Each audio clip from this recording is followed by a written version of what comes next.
Así puestos de pie, voy a invitarlos para que me acompañen en su Biblia, el primer libro de Samuel, el capítulo 7, el verso 3.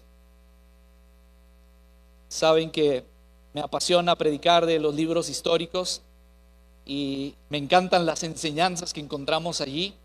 Y hoy quiero compartir esta enseñanza con ustedes, que sé que va a ser de bendición para sus vidas. Primer libro de Samuel, el capítulo 7, el verso 3. Me indica con un amén cuando ya lo tenga.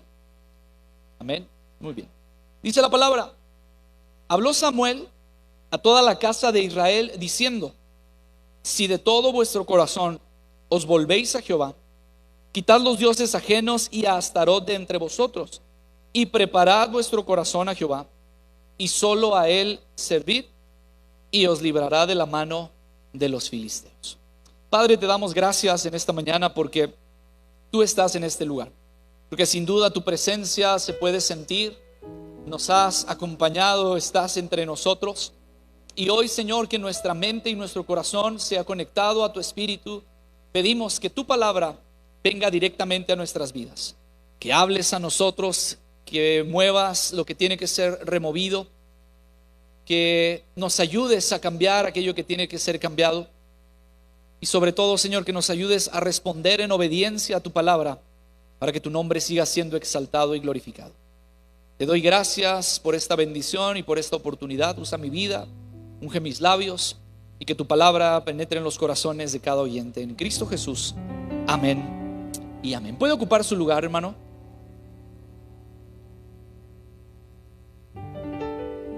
Quiero compartir este tema con usted. ¿Qué debo hacer? Esa es la pregunta, ¿qué debo hacer? Y es una pregunta que muchas veces dejamos hasta las últimas circunstancias. Cuando ya no sabemos qué hacer, es entonces cuando preguntamos. El asunto es que muchas veces lo intentamos, queremos hacerlo a nuestra forma, vamos caminando, avanzando a nuestro criterio, bajo nuestro propio entendimiento, y cuando las cosas salen mal, cuando nos equivocamos, cuando tropezamos con el error, entonces pregunto, ¿qué debo hacer? Cuando buscamos de Dios esperando una respuesta de su parte por la petición que hemos elevado ante a Él, preguntamos entonces, ¿qué debo hacer? Y me gustaría que esta pregunta se la hiciéramos al Señor en esta tarde, y que le preguntáramos: bueno, Dios, ya estoy yo aquí, ¿qué debo hacer? Me has permitido llegar hasta este lugar, ¿qué debo hacer? Y para esto me gustaría compartir contigo otra pregunta. Y la pregunta es: ¿cómo puede hacer Dios cambios en mi vida? Yo oro a Dios, pido a Dios que me responda. Tengo mi petición, pido al Señor que Él atienda mi petición. Oro por mi esposo, por mi esposa, por mis hijos, por mi situación económica, por mi enfermedad. Oro, tengo mi lista de peticiones, pido al Señor que me responda. Pero ¿qué debo hacer yo para que el Señor me responda? ¿Te has puesto a pensar que son muchas las peticiones que le hacemos a Dios, pero son pocas las veces que le pedimos las instrucciones para que Él las responda? Es decir, yo le digo: Dios, dame, pero no le digo: dime, Dios, ¿cómo le hago para que me des? Dios, respóndeme, pero no le digo: dime, Dios, ¿qué tengo que hacer para que me respondas? Por eso la pregunta es importante: ¿qué debo hacer? ¿Qué puedo hacer para que Dios haga cambios en mi vida? Siempre he enseñado esto a la luz de la palabra. Recuerda que Dios no es un genio de lámpara que sale a cumplir deseos y caprichos de las personas. No es: Dios, mira, ahora tengo esta situación, resuélvemela y me avisas cuando esté resuelta. No, Dios no está aquí para cumplir nuestras demandas, nuestros caprichos, nuestros deseos. Pero la Biblia me enseña que Dios es un Dios soberano, un Dios todopoderoso, que escucha la oración de sus hijos y que Él responde con amor a esas oraciones. ¿Cuántos dicen amén a esta palabra? La historia que encontramos en el primer libro de Samuel, capítulo 7, es interesante. Es una historia muy práctica, porque nos ayuda a entender cómo es que Dios puede hacer cambios en nuestra vida, y cómo, iglesia, los resultados divinos son mejores que nuestras peticiones cuando nosotros nos enfocamos en obedecer lo que Él nos pide y quitamos la mirada de lo que nosotros estamos pidiendo. Y quiero ser muy práctico con esto, porque si logramos aprender este principio, estoy seguro que Dios va a bendecir nuestras vidas de una manera abundante y especial. El asunto es que siempre estamos llevando nuestras peticiones delante de Dios. Señor, mira, mi esposa Señor, mira, mi esposo no quiere saber de ti, oro por él, estoy intercediendo por él y él sigue igual, ella sigue igual. Señor, mira, mis hijos siguen rebeldes, no quieren venir a la iglesia. Señor, mira mi situación económica, sigo con problemas, no alcanzo a terminar de pagar, los intereses me están comiendo. Señor, mira mi enfermedad, estoy sufriendo, me está doliendo. Y tenemos la lista de peticiones, y nuestra mirada y nuestra atención está centrada en la lista de peticiones. Pero este mensaje tan práctico del primer libro de Samuel me enseña que cuando yo dejo de mirar mis peticiones y volteo a las instrucciones de Dios, estas peticiones empiezan a resolverse, y más por encima de ello, Dios empieza a proveer respuestas divinas por encima de esas peticiones. Es decir, Él responde mucho más abundante de lo que yo puedo pedir o de lo que yo puedo entender. Mi petición es esta, pero la gracia divina y el resultado del cielo para mi vida va por encima de esa petición. No solamente mis hijos, sino los hijos de mis hijos. No solamente mi situación económica, sino también la de mi familia. Y Dios va por encima de mi petición o de mi necesidad cuando yo dejo de enfocar mi vista en las peticiones y empiezo a prestar más atención a las instrucciones. Este capítulo 7 del primer libro de Samuel me habla de ello. Y Dios puede hacer cambios importantes en nuestra vida, y los resultados divinos siempre serán mejores. Ahora, vamos ubicándonos en el contexto. El pueblo de Israel acaba de perder una batalla y ha sido una de las que más le ha costado. Tienen poco celebrando a su rey, y el que habían pedido a Dios para que los defendiera y para que estuviera al frente de la nación, acaban de perder una batalla importante. Y esta batalla importante, les roban el arca del pacto, que es la representación de la presencia de Dios. El sacerdote, el hombre espiritual más importante, Elí, acaba de morir por la noticia tan grave que escucha, que el arca ha sido capturada y que sus hijos Ofni y Finés han muerto en la batalla. El sacerdote, obeso y sin moverse, escucha la noticia y dice la palabra que se va de espaldas y se desnuca y muere ahí. Estaba tan desconsolado el pueblo, y una de las nueras de Elí está a punto de tener un hijo y ni siquiera tiene ánimos y fuerzas para dar a luz. Y en el último aliento da a luz y dice: este hijo se va a llamar Icabod, porque traspasada ha sido la gloria de Dios. Nos hemos quedado sin gloria, nos hemos quedado sin sacerdote, nos hemos quedado sin descendencia de sacerdotes. El pueblo está en crisis, el pueblo está en caos, la presencia de Dios no está, ya no hay nada para nosotros. Esta es la batalla que acaba de perder Israel. El caos empieza a moverse, la crisis empieza a abrazar a la nación, y eso es lo que está pasando el pueblo. Ahora, en medio de esto, aparece un hombre de Dios que cambia dramática y drásticamente todo a su alrededor por las acciones que propone de parte de Dios y que el pueblo obedece.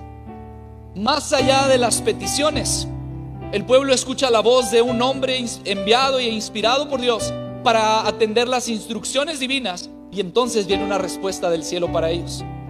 Y sé que cuando hay caos, cuando hay problemas, cuando hay situaciones adversas y difíciles, basta con uno que se determine para que Dios empiece a hacer algo diferente en la historia. Basta con un hombre, basta con una mujer que se determinen en buscar de Dios, en escuchar la voz de Dios, en dar dirección de parte de Dios. Ahora, ¿no te has dado cuenta que por eso Dios te puso en ese lugar? Es que, pastor, usted no sabe el esposo que yo me cargo. Si lo conociera, ya se lo había entregado usted al Señor. Bueno, ¿no te has dado cuenta que por algo ahí te puso el Señor? Para que seas tú el punto de referencia y que las instrucciones que recibas del cielo puedan verse reflejadas en Él.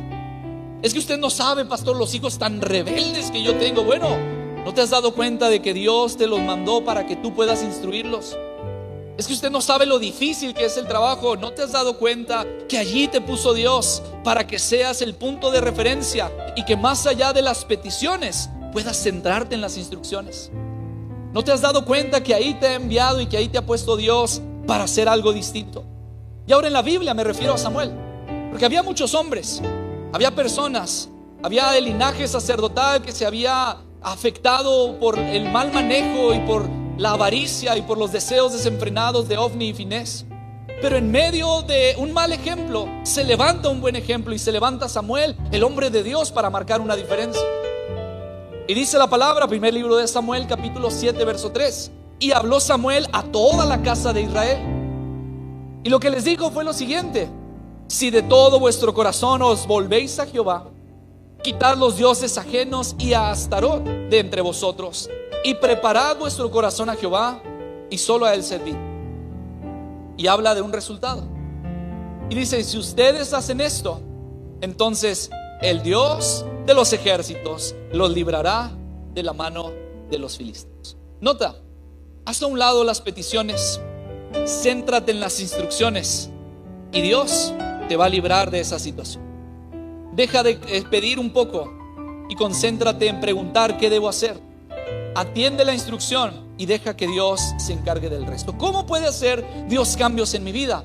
Haciendo cambios yo, empezando por cambiar yo mismo. Ahora, tal vez estarás de acuerdo conmigo que siempre que nos encontramos en una situación difícil, o en una situación tóxica, o en una situación complicada, nuestra petición es que las personas cambien.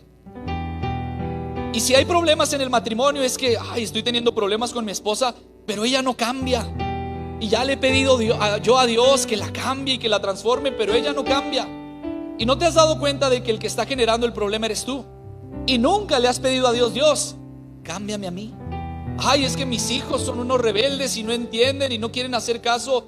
Pero ya cambiaste la forma de tratar con ellos, ya cambiaste la forma de amarlos, ya cambiaste la forma de respetarlos. Y siempre que estamos en un problema, es más fácil ver a las personas y culpar a las personas. Es que tiene que cambiar la iglesia. Si no cambia la iglesia, entonces vamos a seguir en problemas. Pero no me he dado cuenta de que el problema muchas veces soy yo. Y cuando vamos a Dios, queremos que Dios resuelva, pero no le preguntamos a Dios: ¿qué debo hacer? ¿En dónde estoy yo? ¿Qué estoy haciendo mal? ¿Cuál es la diferencia entre una persona que está recibiendo la bendición y la gracia de Dios? La diferencia es que es una persona que ha hecho sus peticiones a un lado y que se ha centrado en las instrucciones de Dios para obedecerlas. Así que, ¿qué cambios debemos hacer? Número 1, buscar a Dios de todo corazón. Eso es lo primero, buscar a Dios de todo corazón. ¿Qué debo hacer? Busca a Dios de todo corazón. Mateo capítulo 23, verso 37 dice la palabra: Jesús dijo: amarás al Señor tu Dios con todo tu corazón y con toda tu alma y con toda tu mente.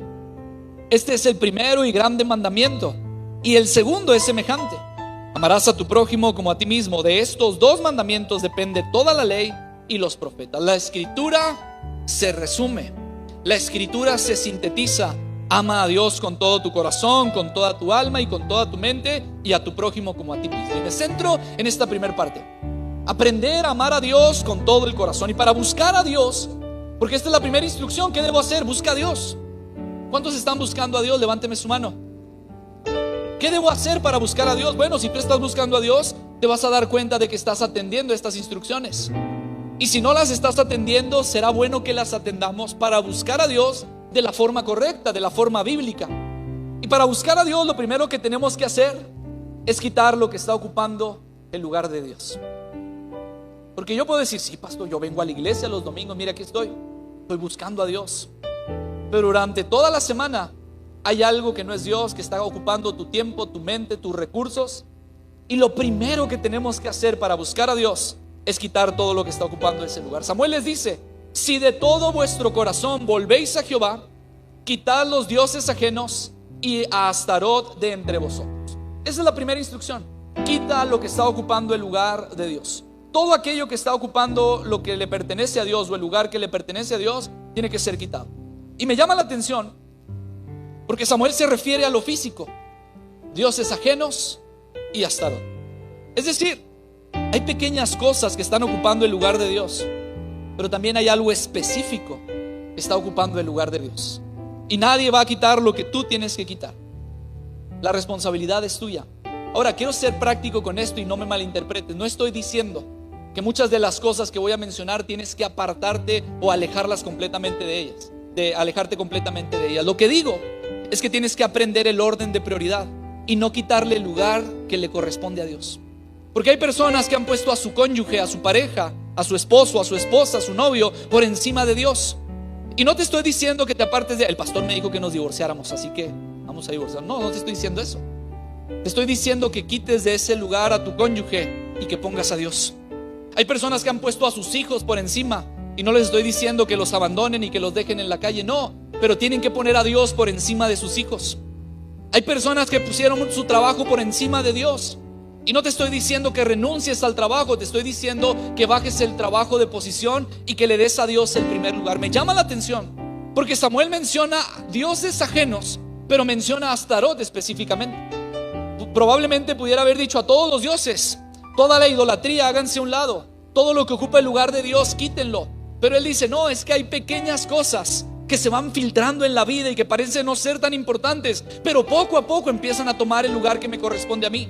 Y de pronto ya no hay tiempo para orar, de pronto ya no hay tiempo para leer, pero sí hay tiempo para estar en redes sociales, para estar viendo la televisión, para estar en la calle, para andar de aquí para allá. Y no hay tiempo para hacer algo, para ir con el esposo, para atender a los hijos, para llevar a las personas. Y tenemos tiempo para todo, pero no tenemos tiempo para Dios. Y lo primero que tenemos que hacer para buscar a Dios es darle el lugar que Él se merece. Y Dios se merece el primer lugar en nuestro corazón. Así que sé que el Espíritu Santo te está indicando en esta tarde cuáles son esas pequeñas cosas a las que tienes que decirle por un momento: espérame, porque ahorita tengo que ir con Dios. Espérame, porque este es tiempo de leer la palabra. Venía escuchando de camino mientras manejaba un podcast en la carretera, y me sorprendía que una de las personas que estaban entrevistando dice: yo me levanto y lo primero que hago al levantarme es leer 1 hora. Esta persona no es creyente, pero él dice: yo lo primero que hago es leer 1 hora, y aproximadamente durante todo el día, porque antes de dormirme también leo, yo creo que leo entre 2 horas y media y entre 3 horas, diferente literatura. Y cuando yo escuchaba esto decía: ¿qué pasaría si la iglesia empezara a invertir su tiempo en Dios para leer su palabra, para buscar de su presencia? ¿Cuál sería la diferencia entre las personas que buscan a Dios? El asunto es que no podemos buscar a Dios porque hay muchos diosesitos. Hay muchas cosas que nos están limitando y que nos están privando a acercarnos a Dios. Quita todo aquello que está tomando el lugar de Dios. Y oro al Espíritu Santo para que sea específico en tu vida y te diga: esto es lo que te está quitando tiempo, hazlo a un lado para tener una relación conmigo. Primera de Samuel, capítulo 7, verso 4. Entonces los hijos de Israel quitaron a los Baales y a Astarot y sirvieron solo a Jehová. Qué hermoso testimonio. Escucharon la palabra y lo primero que hicieron es: adelante, yo voy a volver a poner a Dios en primer lugar. Mi mañana va a ser marcada por Dios. Mis últimos minutos de la noche van a ser marcados por Dios. Voy a poner a Dios por testigo en primer lugar, y que el mundo vaya tomando su cauce, que vaya tomando su rumbo. Para buscar a Dios, lo segundo que tenemos que hacer es preparar nuestro corazón. Porque una vez que hemos quitado aquello que nos estorba en cuanto a lo físico, tenemos que pasar a lo espiritual. Y lo físico es quitar aquello que estorba en tu relación con Dios: cónyuge, trabajo, hijos, recursos, amigos. Primer libro de Samuel, capítulo 7, verso 5. Y Samuel dijo: reunid a todo Israel en Mizpa, y yo oraré por vosotros a Jehová. Lo primero que tenemos que hacer es reunirnos. Dice la palabra que Samuel reunió al grupo, reunió al pueblo. Estaba desordenado, estaba confundido, estaba en caos, no había sacerdotes, el ejército acababa de perder, el arca del pacto había sido robada. Y Samuel dice: ok, si nos quedamos en el caos, no vamos a sacar nada productivo. Júntenme a las personas, reúnan al pueblo, hagamos una congregación. Y cuando el pueblo se juntó, entonces empezó a dar las instrucciones. Esto me lleva a entender que es importantísimo reunirnos como iglesia. Por eso la Escritura dice: no dejen de congregarse como algunos tienen por costumbre, porque nos es necesario estar aquí. Y si hoy no estás aquí, pero estás en tu casa viendo este mensaje a través de las redes sociales, bendigo y honro tu vida porque estás apartando el tiempo. Lo mejor es estar aquí, convivir, compartir unos con otros. Pero si estás atendiendo esto y estás cuidando tu vida, te doy gracias por seguir congregándote. Gracias, Pablo, por seguir haciendo iglesia desde casa. Pero es importante no dejar de reunirnos. Ay, es que yo veo una predicación ahí en la semana. Ay, es que yo tengo mi relación con Dios, yo oro ahí en la semana, por eso ya no voy a la iglesia. No, lo primero que hizo el pueblo fue reunirse. Vamos a reunirnos, no dejemos de reunirnos.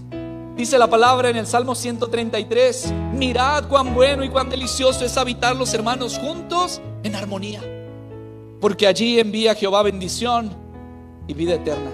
¿Cuántos quieren la bendición del cielo para sus vidas? ¿Cuántos quieren la vida eterna que Dios ha prometido? Dice la palabra: allí sigue enviando Dios bendición y vida eterna. Además de reunirme, ¿qué debo hacer? Orar. Dice la escritura que los reunió Samuel y empezó a orar por ellos. Ahora, en esa ocasión Samuel oró porque era el representante espiritual, pero ahora nosotros somos llamados a orar. Los discípulos van con Jesús y le dicen: enséñanos a orar, como Juan enseñó a sus discípulos. Y Jesús les enseña a orar. Ustedes cuando oren van a orar así: Padre nuestro que estás en el cielo, santificado sea tu nombre. Y empieza a dar todo un modelo de oración. Y es tan hermoso lo que Jesús enseña, que Él dice en el Evangelio de Juan, el capítulo 14, el verso 13 y 14: y todo lo que pidiereis al Padre en mi nombre, lo haré, para que el Padre sea glorificado en el Hijo. Si algo pidiereis en mi nombre, yo lo haré. ¿Qué tenemos que hacer? Congregarnos, reunirnos, juntarnos, hablar de Dios, glorificar a Dios, adorar a Dios, orar a Dios. Y cuando nos juntemos, lo segundo que tenemos que hacer es orar. Pero debemos orar aquí y debemos orar en casa. Debemos orar en comunidad, pero debemos orar en lo individual. Y somos llamados a orar, a buscar de Dios, a pedir dirección de Dios. Y cuando me refiero a orar, no es tanto llevar toda nuestra lista de peticiones, sino pedir su dirección. ¿Qué más debo hacer? ¿Qué ejemplo me da la palabra? Bueno, ellos se reunieron, ellos oraron, pero también tuvieron un acto de rendición delante de Dios. Así que, ¿qué tengo que hacer? Reunirme, orar. Número 3, rendirme. Y esta es una de las cosas que más nos cuesta, iglesia, porque es necesario derramar nuestra vida delante de Dios. Y en la sinceridad del corazón es uno de los pasos más difíciles, porque hay muchas personas congregadas. Hay muchas personas que cada domingo van y visitan la iglesia. Hay muchas personas tratando de redimir sus faltas y sus errores, pensando que estando en un lugar o que dando un dinero van a poder redimir todas las faltas y todos los pecados que están cometiendo. Y para congregarse algunos no tienen mucho problema. Para orar tampoco. Yo hago oración y me levanto y hago oración, y a mediodía hago oración, y en las noches hago oración. Pero ¿qué tal cuando hablamos de rendirnos delante de la presencia de Dios? Porque no estamos dispuestos a derramar nuestra vida. Y mira lo que dice la palabra, primer libro de Samuel, capítulo 7, verso 6. Y se reunieron en Mizpa y sacaron agua y la derramaron delante de Jehová, y ayunaron aquel día y dijeron allí: contra Jehová hemos pecado. Y juzgó Samuel a los hijos de Israel en Mizpa. El pueblo está representando con este acto el derramamiento de su vida delante de la presencia de Dios, porque solo Dios puede levantarla de ese lugar. Siempre será mi deseo que las vidas no se resistan a la presencia de Dios, y que como seres humanos podamos rendirnos delante de la presencia de Dios. El asunto es que el mundo ha tergiversado este concepto, y cuando hablamos de rendirnos nos cuesta, porque es someternos ante una autoridad. Y esto siempre atenta contra nuestro ego, porque inmediatamente cuando alguien quiere someternos, lo primero que pensamos es: ¿quién no sabes quién soy yo? No sabes con quién te estás metiendo, a quién crees que estás tratando de ofender o de humillar. Y nuestro ego se sube, y cuando alguien nos dice: no, lo que pasa es que tienes que rendirte, tienes que derramar tu vida. No, espera, ¿qué no sabes con quién estás hablando? ¿Por qué tengo yo que ir a contarle mi vida a Dios? ¿Por qué tengo yo que ir a derramar mi vida delante de la presencia de Dios? Bueno, déjame decirte, porque ahí es donde Dios levanta, donde Dios restaura y donde Dios transforma. No es porque Dios no quiera cambiar la vida del hombre, es porque el hombre no se determina a rendir su vida delante de Dios. Y lo mejor que podemos hacer es rendirnos delante de su presencia, quitar todos los escudos, todas las barreras, y poder rendirnos. Porque he visto que aquellos que se rinden, que no tienen temor en poner su rostro al suelo, en levantar sus manos, en llorar delante de la presencia de Dios y experimentar el toque divino, los he visto levantarse, los he visto restaurados, los he visto cambiados, porque ellos no solamente determinaron reunirse y orar, ellos determinaron derramar su vida delante de la presencia de Dios. Oro al Señor para que no te resistas, para que dejes que su dulce presencia inunde tu vida, abrace tu corazón, y que entiendas que no está mal sentirse vulnerable, que reconozcas que no está mal sentirse abrazado y amado en la presencia de Dios, que no está mal derramar tu vida delante del Dios Todopoderoso. Pero la Biblia habla también que el pueblo ayunó. Y ayunaron aquel día, dice la palabra, porque esta sigue siendo una de las prácticas espirituales más poderosas. Tiene efectos. Dios sigue respondiendo y moviendo su mano de poder cuando la iglesia ayuna. Y la iglesia se arrepintió, el pueblo se arrepintió. Dice la palabra que después de ayunar aquel día dijeron: contra Jehová hemos pecado. Así que vuelvo a preguntarte, ¿cuántos están buscando de Dios en sus vidas? Levánteme su mano. Bueno, entonces, si tú estás congregándote, si tú estás orando, si tú te estás rindiendo delante de la presencia de Dios, si tú estás ayunando, si tú estás arrepintiéndote de lo malo que estás haciendo, estás buscando de Dios.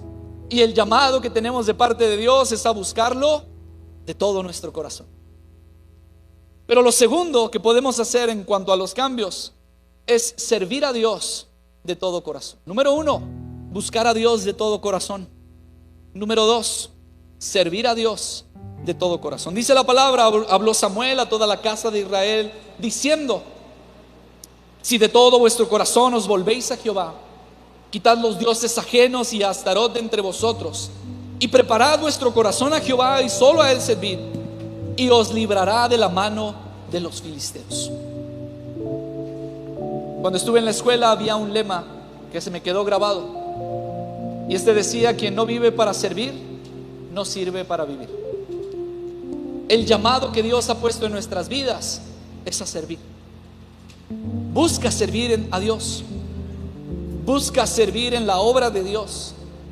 Busca servir en las cosas de Dios. Estoy seguro que la iglesia te necesita, que la iglesia está esperando que sirvas. Y doy gracias a Dios por los que siempre dispuestos ponen a Dios en primer lugar, y que ponen en disposición lo que saben hacer fuera de la iglesia, dentro de la iglesia. El domingo pasado terminaba el servicio en la iglesia en Mazatlán, y se acerca un joven y me dice: pastor, mientras estaba la predicación, yo sentí de parte de Dios decirte esto. Yo estoy encargado, mi trabajo es el marketing digital. Yo promuevo, estoy haciendo anuncios para Facebook, y me gustaría que más personas se dieran cuenta de la iglesia, de lo que está pasando aquí. Sé que las personas necesitan de Dios, y yo soy bueno haciendo esto. ¿La iglesia tiene algún concepto o tiene algún trabajo de marketing? Le digo: no estamos haciendo nada. Me dice: pues quiero juntarme contigo, pastor, para verlo en la semana y para yo empezar a trabajar y ayudarles con esto. Y eso me bendice, porque es alguien que sabe hacer algo fuera de la iglesia, pero que no dice: bueno, ese es mi trabajo, el domingo voy y me redimo y en la semana sigo haciendo las cosas. No, yo sé hacer algo allá. ¿Cómo puedo ponerlo en práctica aquí? Yo soy bueno para dar clases de matemáticas. ¿Cómo lo puedo hacer aquí? Bueno, le doy asesoría a los hijos y a las hijas de los hermanos que están batallando en matemáticas. Soy bueno para tocar un instrumento, me preparo, ensayo, alabo a Dios. Soy bueno cantando, bueno, vengo y ensayo y alabo a Dios. Soy bueno dibujando, pintando, veo la forma de hacer arte para poder embellecer este lugar. Me encanta ver a las personas con los talentos, dones y ministerios que Dios les ha dado, poniéndolos al servicio de la iglesia. Porque las instrucciones de Dios es: busca a Dios de todo corazón, pero sirve a Dios de todo corazón. Escucha esto: servir a Dios es lo mejor que puedes hacer en tu vida. Y servir a Cristo es vivir con un propósito. Tú puedes trabajar, orientar a tus hijos, educarlos, tener una vida buena, pero eso no es vivir con propósito. Vivir con propósito es servir a Cristo, servir para su obra, para que las personas puedan conocer de Él. Estás sirviendo a Cristo, estás siendo útil en el reino de Dios. Y es que si no servimos a Dios, entonces vamos a estar sirviendo a otros dioses. Cuando Josué recibe el llamado y el desafío de llevar al pueblo de Israel a la tierra prometida, Moisés ha muerto y ahora Josué recibe la responsabilidad de llevar al pueblo. Y el pueblo entra, atraviesa el Jordán, más de 2 millones de personas, con todos los desafíos que esto representa. Entran a la tierra prometida, pelean por ella, la conquistan y empiezan a repartir la tierra.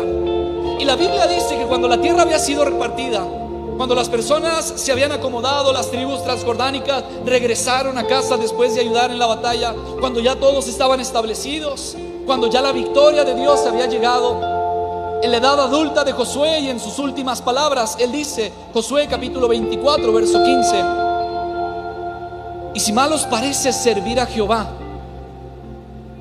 escogeos hoy a quien sirváis. Si a los dioses a quienes sirvieron vuestros padres cuando estuvieron del otro lado del río, o a los dioses de los amorreos en cuya tierra habitáis. Pero escucha lo que dice Josué delante del pueblo: pero yo y mi casa serviremos a Jehová. Qué interesante desafío.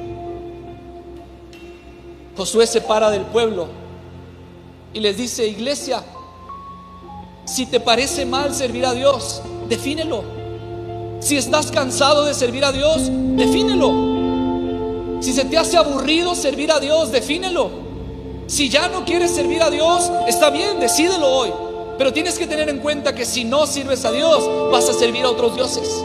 Y pone la referencia, Josué, y dice: a los dioses de sus padres que adoraron del otro lado del río. Y ¿sabes qué me impresiona de esto? Todas las palabras entre líneas, porque Josué, sin decir, les está mencionando esto. Nada más recuerden dónde se quedaron sus padres.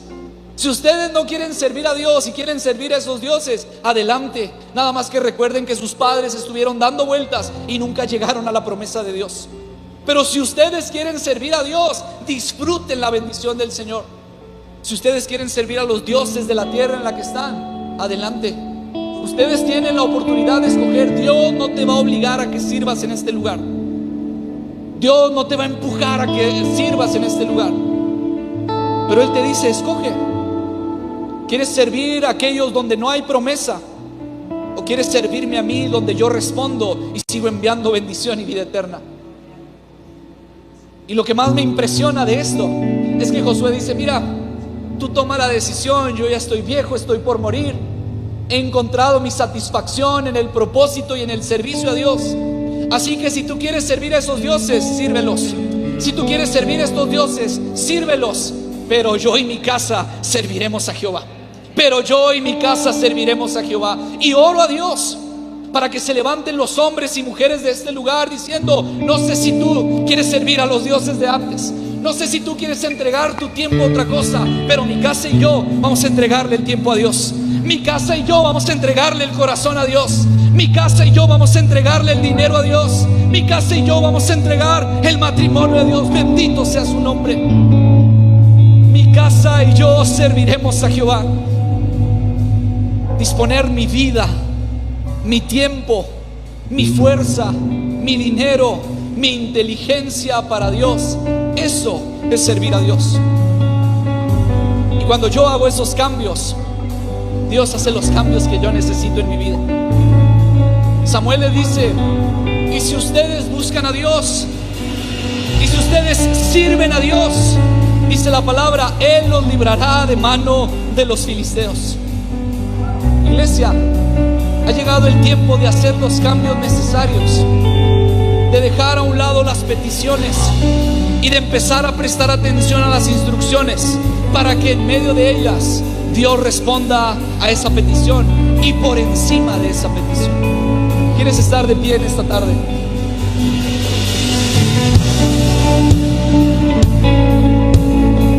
¿Hay alguien que quiera cerrar sus ojos en esta tarde?